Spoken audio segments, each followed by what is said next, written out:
Management games has always been a bit of a niche genre.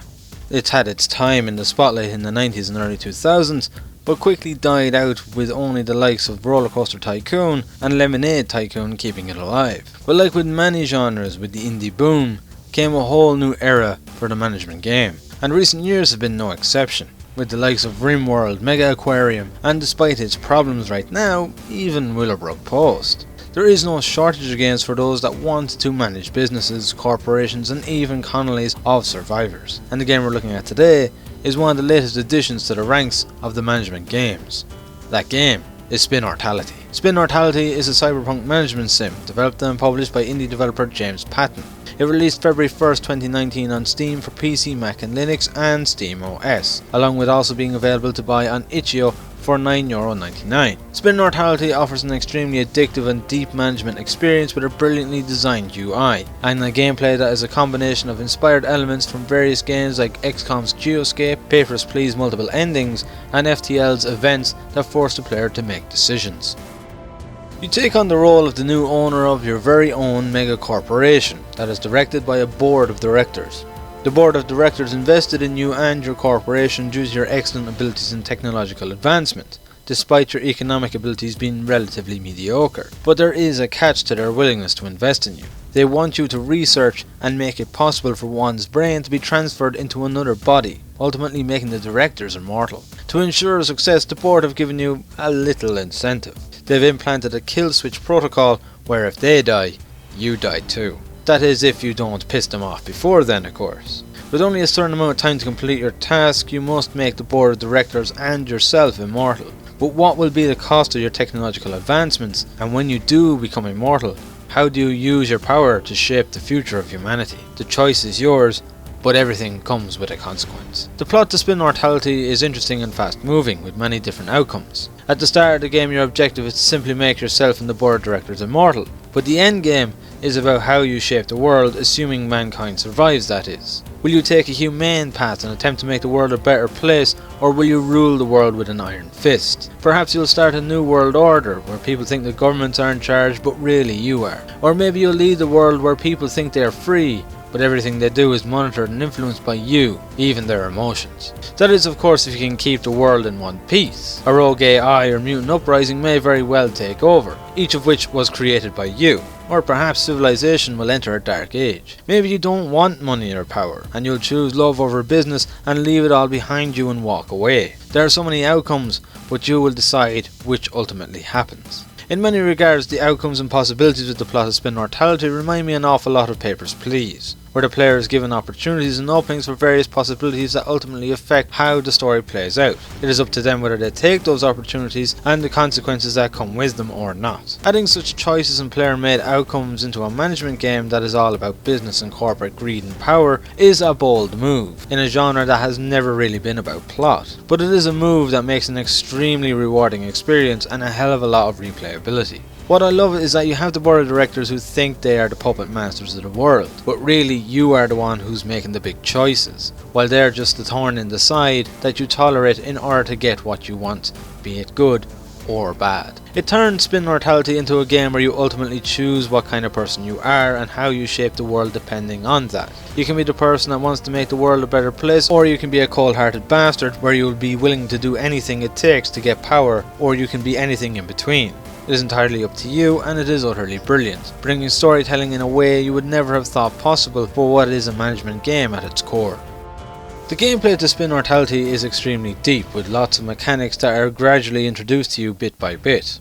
These mechanics being marketing products, influencing politics, changing laws so you can legally market your products, espionage, agendas, technological research, marketing research, PR marketing, keeping work inefficiency and corruption down, completing tasks for the board, and dealing with events that occur over time. The game is played in a turn-based manner, with each turn representing 6 months in world time. Therefore every 2 turns are 1 year in the game. Then there are 3 types of resources in the game: money, connections and authority. Money is naturally your finances and used to launch new products, hire workers, invest in governments, and PR campaigns and the likes. Connections are a special resource that you gain at the start of every turn. There are class connections, cyber connections, and military connections. You can increase the number of connections you receive at the start of a turn by upgrading the academies through the corporation tab, with the connections increasing by 0.2 per turn per upgrade of each academy. Connections are used to lower worker inefficiency and corruption within the corporation, espionage, forming new governments, and specific events. And finally is authority.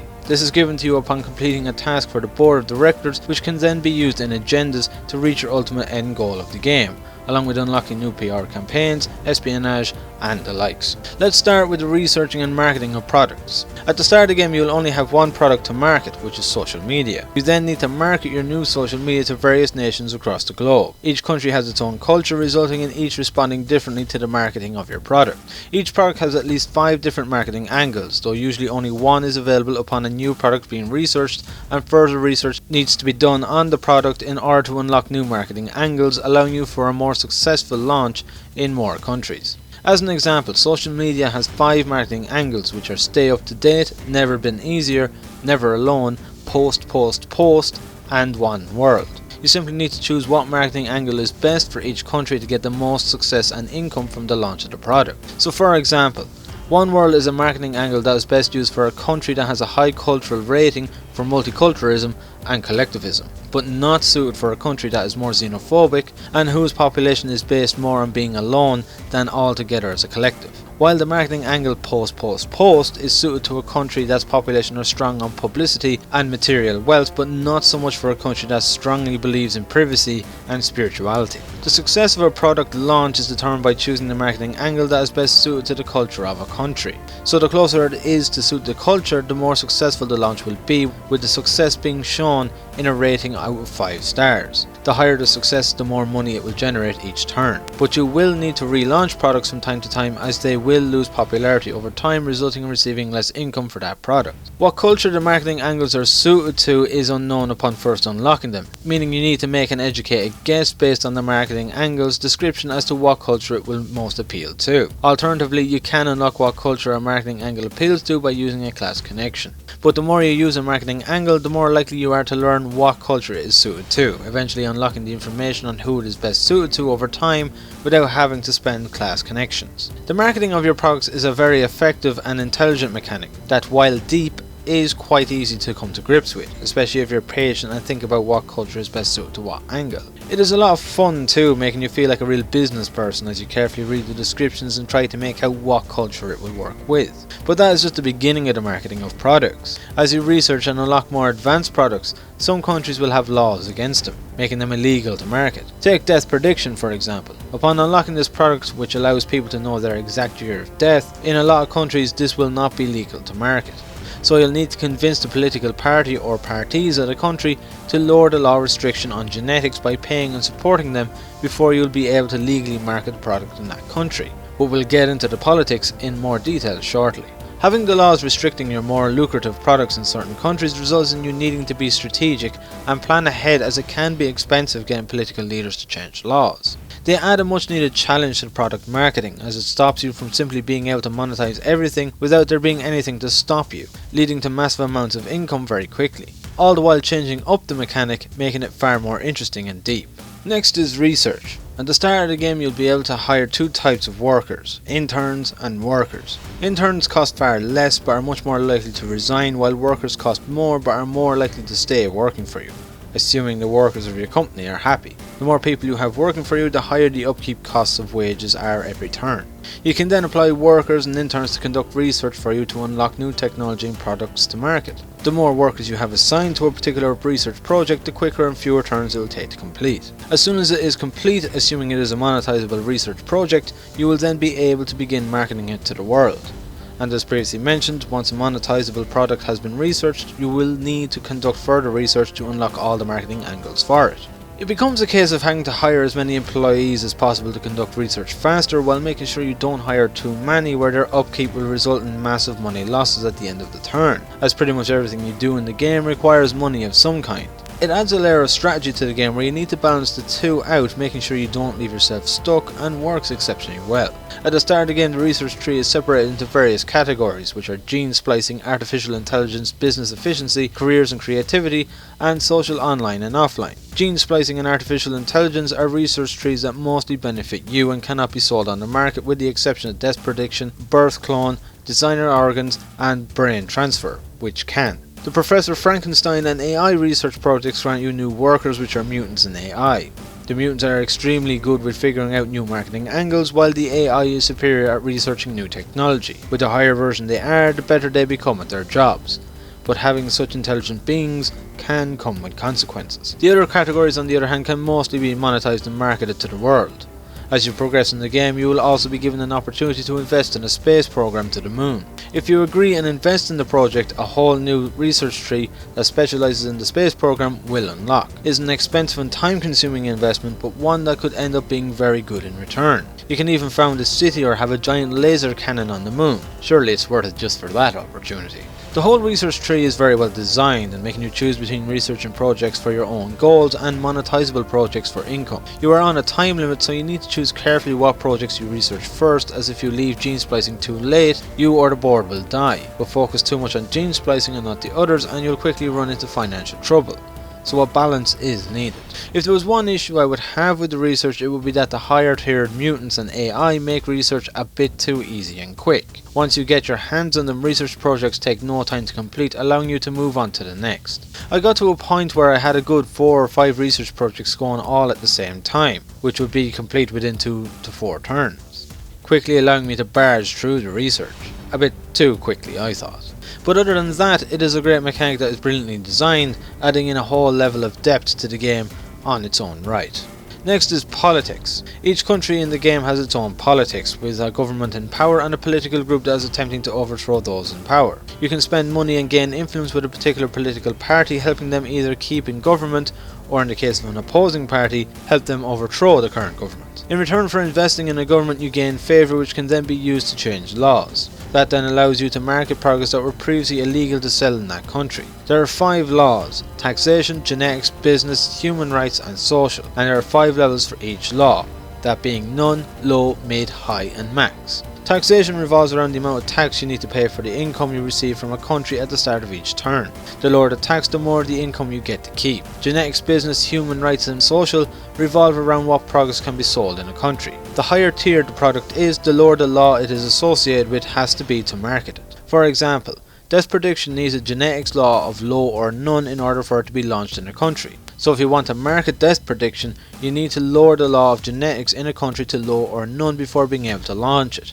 while brain transfer needs to have genetics law set to none. You can only lower law 1 level each time, so if you're trying to lower, say, genetics from high to low, you will need to invest in a government and gain favour and then go through the law change process at least twice, as there's no guarantee of law change passing, but the more favour you invest, the higher the chance of success is. Law can take several turns before it is decided whether or not it will pass. You also need to keep in mind that law changes over time without your influence too, as one turn you could market death prediction and the next it could be now illegal, so keeping on top of laws is essential to your successful marketing of products. Along with that, a country can also go into complete chaos, where all law and government power is lost. When this happens, you cannot market any products in that country, but it does allow you to form a new government of your choosing, which in return can work in your favour. When a country is also near government collapse, you can be the one that makes it happen, by starting riots, which immediately allows you to form a new government as opposed to waiting for it to happen. That is assuming you have the connections to form a new government. The politics in Spinnortality really adds a whole new level of depth to the game, as they can be equally as helpful to you as they can be a hindrance. They throw a spanner into the works every once in a while, with law changes and governments being overthrown, putting countries into chaos and destruction, stopping you from selling products in that country, which is great for livening up the gameplay and adding a sense of challenge. But what really makes the politics of the game so interesting and enjoyable is that sense of control. You have all the governments around the globe thinking they're in charge, but really you're the one pulling all the strings. Be it supporting a particular party to gain favour of changing laws, or causing a governmental collapse by starting riots because you want to start up a new government in that country. It adds to that sense of power, making you really feel like you have the whole world in your hands and you're free to shape it as you wish, even more than the game already does. Along with dealing with politics, you can also buy shares with the media of each nation. with the price of each share varying from country to country. The more shares you own, the more media influence you have over that part of the world. Underneath the details for buying and selling of shares is a green progress bar. As you buy shares, this bar will fill up. Each time it fills up to max, you gain the ability to influence the culture of that country, whose media you are buying shares from, upon starting a new turn. This then allows you to adjust the sliders of each of the nation's cultural characteristic, by adjusting one to either left or right by one bar. So if a nation is xenophobic, you can further that xenophobia, or you can begin making the culture more accepting towards multiculturalism, or begin changing a spiritual culture to one of material wealth. This can be very useful when having difficulty marketing your products, as some cultures without change won't be able to market specific products too. But using your media influence, you might be able to change that. The one thing to keep in mind, however, like with many mechanics, is that not everyone may be happy about their culture changing. It could lead to some problems down the line if you're not careful. It is a neat little mechanic that furthers that sense of control and power, all the while adding another layer of depth to the strategy, and works extremely well. Then there is PR marketing. As you progress through the game, the public opinion of you and the corporation will lower at the start of each turn, along with certain events that occur throughout the game. If your public opinion begins to drop into minus, the board of directors will become displeased with you, and you will run the risk of being fired if you don't increase it again. Along with that, you start to receive events where people will blame you for their problems, and say that you and the corporation are to blame for it all. This can then end up with you being attacked and injured, lowering your lifespan, and hackers getting into your system for information to use against you. So keeping positive public opinion is important. To do this, you can create PR campaigns that cost quite a bit of money, but increase the public opinion of you. There are 7 campaigns to choose from, 4 as soon as it becomes available to you, but 3 remain locked until you unlock them through specific agendas, which I will get to shortly. The more expensive the campaign is and the longer it takes, the more public opinion you gain. From simple campaigns like free giveaways that cost 25 million and take 1 turn, to corporate charity drive that costs 150 million and take 4 turns, to the more resource heavy assist developing nation campaign that costs 400 million and takes 7 turns. The PR and having to keep public opinion high adds another layer of depth to the game, as everything you already do costs plenty of money. It results in you having to strategically decide what campaign is best to use and when to use it, making sure you don't leave yourself stuck or the company in major debt. It is a simple mechanic but an important one for the depth of the game that works very well. As you progress through the game, inefficiency and corruption within the corporation will grow. Inefficiency grows due to your corporation becoming outdated and unwieldy, which in return results in research being delayed. The higher the inefficiency is, the more frequent delays will become. In order to lower inefficiency, the company will require an efficiency restructure, costing 3 cyber connections for each restructure, and each one lowering its inefficiency by 10%. Corruption, on the other hand, is where employees accept bribes and perform favours for their friends, which in turn lowers the overall income of each turn. The higher the corruption, the bigger the dent in your income. Much like with inefficiency, you can use connections to lower it, in this case class connections, and each time you lower it, the corruption will decrease by 10%. It is a simple mechanic and one that is very effective, as it forces you to be careful with your connections, stopping you from spending them recklessly, as you never know when inefficiency and corruption will strike, and if left unchecked, can really start to hurt. It really adds another layer of strategic management to the game. Next up is espionage. This is where all your connections really begin to come into play. Upon espionage becoming available, you will have 4 of the 9 possible operations open to you. The others are unlocked by unlocking specific agendas throughout the game. Those first available being corporate espionage, raid pension fund, impose order, and influence media. These can be used to gain additional resources. For example, corporate espionage is an attempt to steal research points from another corporation that is then added to your own research if successful, while raid pension fund grants additional money if successful. The different types of espionage requires specific connections in order to begin operations, with certain connections being more effective than others. For example, with raid pension funds, cyber connections are most effective as displayed using the 3 correction symbols, while the class connections have 2 correction symbols, making them slightly less effective, and military connections cannot be used at all. With influence media, however, neither military or cyber connections work, but class connections will. The more connections you place into an espionage project, the higher the success chance is. Along with putting your connections in, you also have to choose whether the operation will take place over 1 turn, 2 turn, or 3 turns. The longer it takes, the higher the chance of success is. But each operation of espionage you launch has the chance of the public becoming aware of it, which will result in you losing public opinion if found out. The bigger the operation, the more public opinion is at risk. Each successful espionage is archived, and over time there is a risk of it being found out, but you can use connections to lower that chance. The espionage adds a whole new twist to the game, offering a high risk, high reward to it. Each of the operations offers a specific reward depending on what you're looking for, but the possibility of each being found out even years on creates a risk that individually won't do much damage, but as a collective could really hurt your PR. And the more operations you do, the more risk of each being found out there is. It is a great mechanic that works brilliantly both from a gameplay standpoint and the theme of the game. It really makes you think about your connections and how to use them, as they are needed for other things too. While also much like the politics mechanic, the espionage adds that feeling of power, only furthering it with more advanced operations with the likes of military coup, assassinations and rigging of elections. It feels like you have the whole world in the palm of your hand and massive changes to that world right at your fingertips. As you make your way through the game, the board of directors will give you specific tasks that must be completed within a number of turns. The number of turns you have to complete a task often depending on the size of it. These tasks include things like stockpiling a specific amount of money, or turning a country that is nearly in chaos to one that is on its way to becoming prosperous, or even sending a country into chaos and forming a new government from its ashes. If you complete these tasks, you gain authority, a most important resource which I'll go into more depth on in a few minutes. But if you fail, the board standings towards you will lower, and if they lower too much, you will be fired. The tasks are generally pretty standard and can take some time to complete, but they are fair. Never throughout the game did I find I was struggling to complete them due to not having enough turns, and because of their importance, they really keep you on your toes, adding to the overall gameplay. Then there are the agendas, which is where the all-important authority comes into play. Agendas act as both goal achievements and upgrade unlockables that have long-term benefits.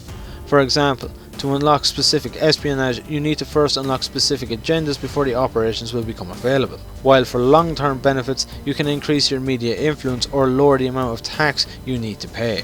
But the main purpose of the agendas is that they are the victory conditions of the game. As previously mentioned, there are 4 of these endings, though other possible endings do arise throughout the game. The 4 victories are Imperial, Consumerism, New World and Humane. To gain these victories, you need to unlock the agendas that give you the points for the victory that you wish to achieve. So if you're looking for a humane victory, you will need to focus on agendas that are associated with aid and reform. While if you're looking to get the consumery victory, you need to focus more on media for a large percentage of the agendas. Along with victory points, there are other requirements depending on the victory you're aiming for. For example, the Humane victory requires 15 points, along with all nations following a government type of democracy and all taxation laws set to max. While for the New World victory, you need the 15 points along with having 75% influence with the ruling party of every nation and 6 of the nations of the world following a government type of corporation. Having such strict victory conditions result in you having to decide pretty much from the start of the game what end you're looking for, as the sooner you begin working towards your goal, the better. Having multiple victory choices gives the player the choice of what kind of person they want to be and what their corporation stands for. Be it a kind person who wants to make the world a better place, or a cold-hearted bastard who is hungry for power and willing to do anything to get what they want. The choice is yours, and it works brilliantly with the many mechanics of the game. Each agenda requires authority to unlock. The more agendas you have unlocked, the more authority is required to unlock the next. It is a mechanic that works brilliantly, as not only does it give the player multiple choices, but also keeps the game challenging, as you need to complete the tasks to gain that authority. Most management games are a case of just building your way to the top, but with Spinnortality and the agenda mechanic, it adds multiple endings that ultimately creates massive replayability to the game, bringing it to a whole new level. The final gameplay mechanic to discuss is events. Much like with FTL, at the start of each turn, an event will occur where the player is given multiple choices on how to deal with it. These events can be random, but some are scripted while others are triggered by your actions. For an example of an event caused by your actions, if you support one particular political party an awful lot, it could cause someone to send you an email stating that your support for the party is ruining everything. An example of a scripted event is where a journalist would contact you asking for an interview, which you can turn down or agree to, all of which can lead to a whole world of different outcomes. Each of the choices you can make will show you the possible outcomes upon highlighting them, resulting in you having some idea on how things may turn out upon choosing a specific option. It is a great idea, as it means you aren't left completely blind on the possible outcomes, instead allowing you to sum up the positives and negatives of each and making a decision based on that. They're also very well balanced, as they don't affect you in such a positive or negative way that it turns the whole game on its head, which really suits the management gameplay. Some events do tend to repeat themselves from time to time, but not often enough that you become tired of them. They work very well and really give that little victory and defeat moments whenever an event works in your favour or turns belly up on you, which in return stops the gameplay from becoming monotonous and really adds a twist to the gameplay throughout. As a whole, the gameplay to Spinnortality is excellent. There are lots of mechanics that offer deep and complex gameplay, each which works in complete harmony with the others, and are consistently adding twists and turns that keep the gameplay exciting no matter how long you've been playing. Not to mention civilization addictiveness, where you keep telling yourself just one more turn, that ends up in another 20 turns before you know it. All of this is also helped by some of the best UI design I've seen in a management game, which is easy to navigate and where everything is in one place and nothing overlaps. And one of the best tutorials ever in a video game, where you're slowly introduced to each new mechanic bit by bit, but at the same time they don't take away from the overall experience. And with 3 difficulty options, it gives accessibility to everyone, from veterans looking for a challenge or for those just looking for the experience, to anything in between. It is a game that caters to all. And let's not forget that sense of power that so many games attempt to pull off but fall short on. But with Spinnortality, throughout the entire game, you feel like this person of power and that you're capable of shaping and doing anything to the world that you please. It truly is an outstanding gameplay that achieves what it sets out to do in every possible way. The atmosphere to Spinnortality is fantastically fitting with the theme of the game. Throughout the whole experience there is a fantastic, varied, futuristic soundtrack that plays in the background, changing from time to time. Some tracks are quite bold and busy, giving off a faster paced feel to it that fits in well with the business and management style of the game, while others are slow and subtle that fit in perfectly with the futuristic and technological theme of the game. It may not have the intensity or the relaxed calmness of other genres, but what the atmosphere offers is the sense of being in a futuristic world where technology is way beyond that of ours, and everything is moving and advancing at such a rapid pace that you're entering the unknown, an unknown where anything is possible. And that is what Spinnortality is about in many ways, entering a world where anything is possible, and the future is full of the unknown. If I'm to be honest, when it came to covering Spinnortality, I wasn't expecting it to have the depth and complexity it does. If anything, I was a bit skeptical, especially since I hadn't heard anything of it prior to finding it on Steam. But it had all the signs of a professionally developed game, and that is what made me decide to give it a go, and boy was I ever so happy to have done so. Spinnortality is an amazing game with a surprising amount of top quality content and depth that creates an incredible and addictive management experience from start to finish. From its mechanics to its array of multiple endings to the wonderful visuals and excellent UI design, everything about Spinnortality's design is intelligent and creative, making it easily one of the best indie games I've covered so far this year, and I cannot recommend it enough. And with that, I give Spinnortality a 9 out of 10. Spinnortality is one of those games that's a prime example that some of the best games out there aren't those that get all the media attention or the massive budgets. Some of them are made by small one-man development teams with tiny budgets that few have ever heard of before, and that is exactly why I do this, to find those hidden gems just like this.